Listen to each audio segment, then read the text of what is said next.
Pria itu hanya mengambil satu suap nasi babi kecap yang dibuat oleh calon ibu mertua. Siapa sangka, detik berikutnya seperti kerasukan. Tanpa berkata sepatah kata, ia berbalik dan berlari keluar. Di tengah teriakan sang gadis, dia berdiri tegak di jalan dan tertabrak. Ini membuat gadis itu sangat terpuruk, karena ini sudah menjadi pacarnya yang kelima. Setelah makan nasi babi kecap yang dibuat oleh ibunya, secara misterius memilih bunuh diri. Kali ini, gadis tersebut memutuskan untuk tidak lagi menutupi ibunya. Dia segera melapor ke polisi, dan memberitahu polisi 5 mantan pacarnya. Semuanya setelah makan nasi babi kecap yang dibuat oleh ibunya, tiba-tiba bunuh diri. Dia mencurigai nasi babi kecap ibunya beracun. Namun, setelah penyelidikan polisi menunjukkan, nasi babi kecap yang dibuat oleh ibunya tidak bermasalah.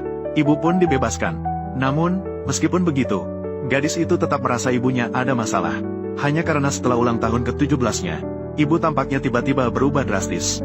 Dipenuhi rasa permusuhan terhadap lawan jenis di sekitar putrinya. Seiring dengan pembunuhan ibu dan dirinya, nasi daging babi menjadi topik yang banyak dibicarakan di internet. Gadis itu dengan marah melarikan diri dari kamar. Menyayangkan ibunya tentang apa yang dia tambahkan ke dalam makanan. Menghadapi pertanyaan putrinya, ibu terdiam. Gadis itu langsung mengancam ibunya. Ingin dia mengungkapkan kebenaran. Tidak ada hubungannya dengan saya. Saat itu gadis merasa sangat hancur, karena dia hampir dipaksa gila oleh perasaan bersalah di dalam dirinya. Akhir-akhir ini, setiap kali dia menutup matanya, gambaran muncul di benaknya. Keadaan tragis mantan pacar menjelang akhir hidupnya. Namun dia tidak berdaya. Gadis itu memohon dengan rendah hati kepada ibunya untuk memberitahu kebenaran. Namun ibu tetap dingin dan tidak berperasaan. Bahkan mengusirnya dari rumah. Seketika 3 tahun berlalu, gadis akan segera menikah dengan pacarnya yang sudah 3 tahun berpacaran. Saat itu, pacar masuk dengan misterius, dan mengklaim telah menyiapkan sebuah kejutan untuk gadis tersebut. Lalu segera menutup mata gadis itu. Gadis merasa sangat penasaran. Apa sebenarnya kejutan yang begitu misterius ini? Namun ketika dia baru saja melepas kain penutupnya, dia melihat ibunya yang sudah 3 tahun tidak ditemui. Ibu berdiri di depannya tanpa ekspresi. Gadis terkejut oleh adegan yang tiba-tiba ini.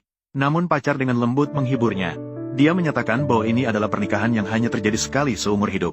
Dia tidak ingin gadis itu menyesali apapun. Calon ibu mertua dan ayah mertua juga menyambut dengan hangat dan menyapa. Namun ibu mengabaikan sambutan mereka. Sebaliknya, dia justru mengeluarkan 1 kotak nasi babi kecap.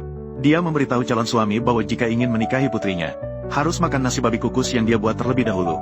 Gadis segera memberi isyarat kepada pacarnya untuk tidak makan. Untungnya, pacar mendengarkan isyaratnya. Dia menolak nasi babi kukus dari ibunya. Gadis segera meyakinkan ibunya agar tidak membuat keributan di pernikahannya sendiri. Namun, ibu mengabaikan permintaannya. Dengan kasar mendorongnya, dan memaksakan nasi babi kukus itu kepada pacarnya. Beri aku makanan dan pergilah. Apa yang harus dilakukan? Anakku Hao Chen, Hao Chen, Hao Chen, Hao Chen.